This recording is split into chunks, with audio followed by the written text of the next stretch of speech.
Hey, comment ça va tout le monde? Vous le savez peut-être, le 7 juin dernier, au Canada, a été voté le projet de législation sur l'usage du cannabis à des fins récréatives. Celui-ci devrait se mettre en application d'ici à la fin de l'année. Ça fait du Canada le premier pays du G7 à légaliser officiellement le cannabis.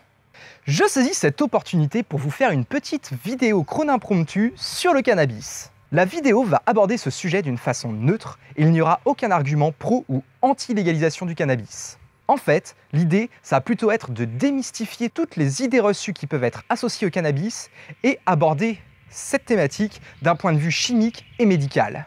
C'est parti pour cette chrono impromptue.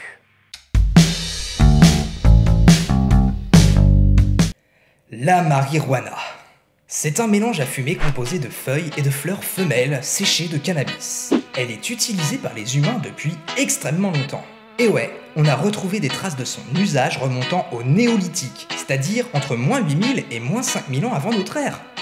Il existe de nombreuses espèces de cannabis. Certaines, comme c'est le cas du chanvre, sont utilisées pour faire des cordes et ne contiennent quasiment pas de substances stupéfiantes. D'autres en revanche, comme le cannabis indica et le cannabis sativa, sont utilisés pour des usages médicaux ou récréatifs et contiennent des concentrations importantes de cannabinoïdes. Les cannabinoïdes, ce sont des substances chimiques capables de se fixer sur des récepteurs situés principalement au niveau du système nerveux. Il y a plus d'une centaine de cannabinoïdes dans le cannabis, mais les deux les plus actives, et dont nous allons parler, sont le THC et le CBD. Leur concentration varie selon l'espèce de la plante. Les indicas ont généralement un niveau plus élevé de THC, alors que les sativas ont plutôt un niveau élevé de CBD. En raison de ces différences, elles ont des effets variables sur les consommateurs. Par exemple, les espèces indica vont plutôt être utilisées dans le but d'être plus relaxées, plus calmes. Elles provoquent un effet qu'on dit stoned.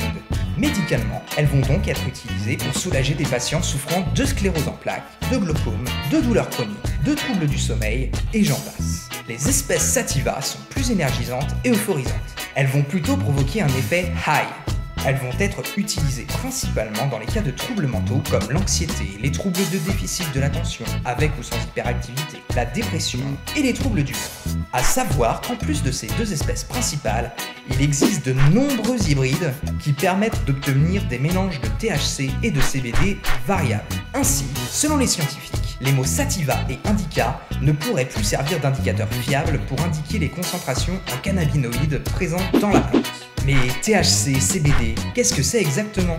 Le THC, c'est l'acronyme de tétrahydrocannabinol. C'est la substance chimique qui est responsable des effets psychoactifs de la marijuana.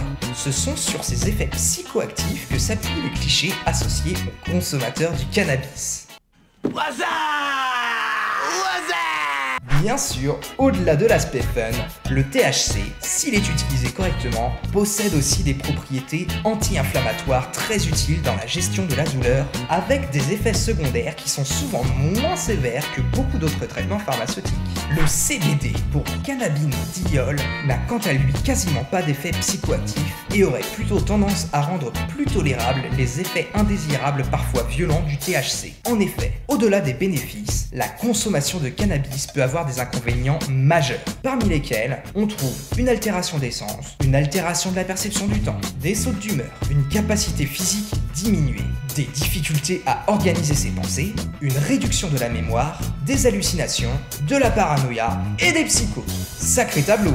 C'est pour ces nombreuses raisons que la plupart des pays interdisent la consommation du cannabis. De plus, pour les consommateurs adolescents, il existe des risques d'altération du développement cérébral. Ceci dit, tous ces risques sont assez proches de ceux liés à l'alcool, à la différence qu'on entend rarement parler de faits divers impliquant des violences liées à la fumette.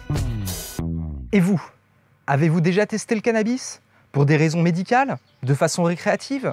Votre point de vue m'intéresse. Alors que vous ayez une bonne ou une mauvaise expérience du cannabis, j'attends vos messages dans les commentaires. En attendant, je vous invite à lâcher d'énormes pouces bleus, du love. Vous pouvez aussi vous abonner et consulter mes autres playlists. Quant à moi, je vous dis à la prochaine vidéo. Gardez l'esprit ouvert. Ciao.